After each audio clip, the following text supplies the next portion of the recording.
हिंदी कविता में एक ऐसे कवि हैं जिनका नाम हम सबने क्लासरूम में तो जरूर सुना होगा, नागार्जुन। पर क्या हम उन्हें सच में जानते हैं? क्योंकि देखिए, उनकी कविता में ना एक बहुत ही पावरफुल और कभी कभी तो हैरान कर देने वाला एक डुअल नेचर है। आज हम उसी को समझने की कोशिश करेंगे। तो देखिए, एक तरफ वो लिखते हैं, अमल धवल गिरी के शिखरों पर बादल को घिरते देखा है। कितनी खूबसूरत है ना। और दूसरी तरफ, कई दिनों तक चूल्हा रोया, चक्की रही उदास। मतलब दिल को दहला देने वाली सच्चाई। तो सवाल यही उठता है कि एक ही इंसान, एक ही कलम से ये दो बिल्कुल अलग दुनिया कैसे लिख सकता है? ये एक पहेली जैसा है ना। चलिए, आज इसी को सुलझाते हैं। तो हम आज क्या क्या देखने वाले हैं? पहले तो हम बात करेंगे उनके दो काव्य संसारों की, फिर देखेंगे कि कैसे वो बेजुबानों की आवाज बने, और आखिर में हम ये समझेंगे कि उनकी विरासत आज भी इतनी महत्वपूर्ण क्यों है। नागार्जुन को अक्सर जन कवि कहा जाता है। अब इसका मतलब क्या है? इसका मतलब है जनता का कवि, अ पीपल्स पोएट।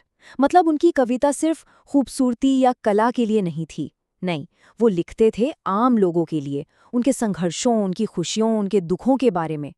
तो चलिए, सबसे पहले नागार्जुन की पहली दुनिया में चलते हैं।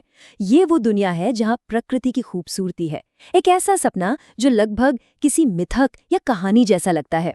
और इस दुनिया में कदम रखने के लिए उनकी सबसे मशहूर कविताओं में से एक, बादल को घिरते देखा है, इससे बेहतर और क्या हो सकता है? जरा इन लाइनों को महसूस कीजिए। अमल धवल गिरी के शिखरों पर यहाँ कवि सिर्फ बादल नहीं देख रहे हैं, वो तो जैसे हिमालय की रूह को महसूस कर रहे हैं। सोचिए, मानस सरोवर के सुनहरे कमलों पर ओस की बूंदें गिर रही हैं मोतियों की तरह। ये सिर्फ एक तस्वीर नहीं है, ये एक पूरा का पूरा एहसास है, एक एक्सपीरियंस। और देखिए, यही नागार्जुन की खासियत है।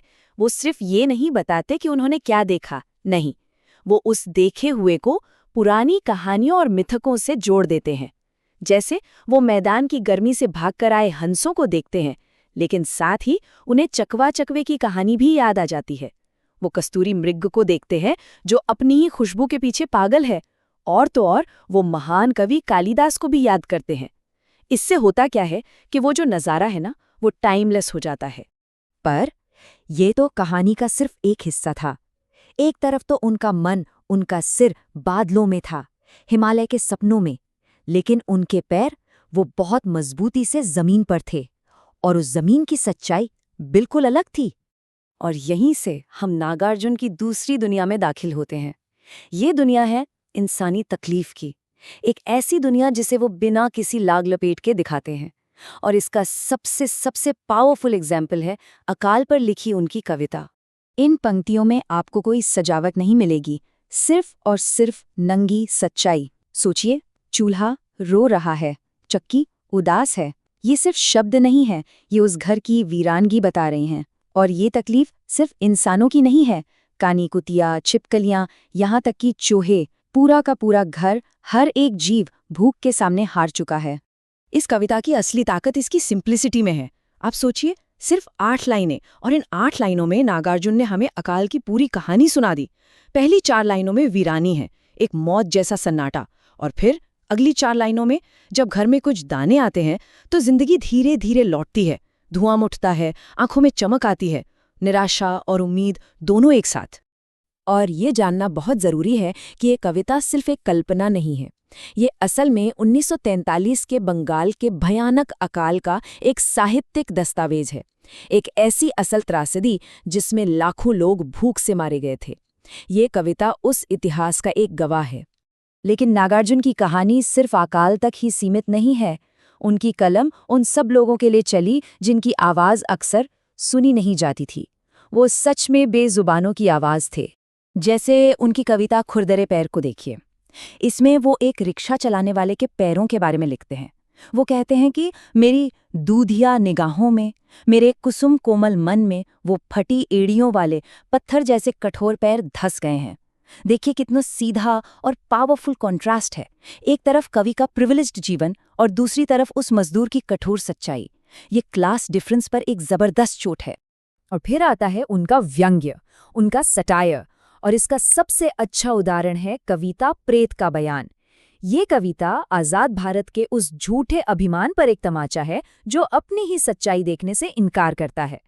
कहानी एक प्राइमरी स्कूल के टीचर के भूत की है जो मरकर नरक पहुंचता है। वहां उससे पूछा जाता है कि भाई तुम मरे कैसे। और अब व्यंग्य की धार देखिए। नरक में यमराज उससे पूछते हैं, सच बता भूख से मरा क्या? तो वो भूत क्या जवाब देता है? वो कहता है, महाराज खबरदार, मेरे सामने भूख का नाम मत लेना, मैं तो पेचिश के हमले से मरा।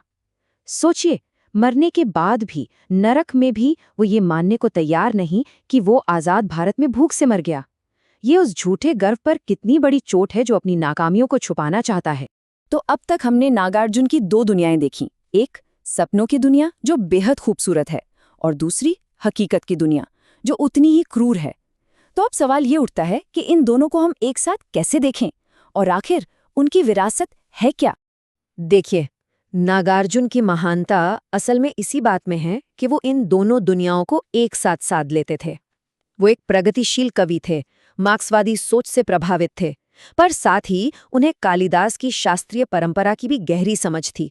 वो एक तरफ देहाती बोली में लिख सकते थे तो दूसरी तरफ शुद्ध संस्कृत में भी। उन्होंने सही मायनों में भारतीय समाज की नब्ज को पकड़ लिया था।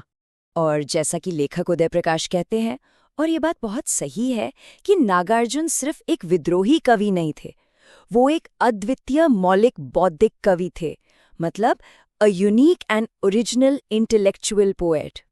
उनकी सोच बहुत गहरी और जटिल थी और इसीलिए उनकी कविता आज भी उतनी ही रेलेवेंट है।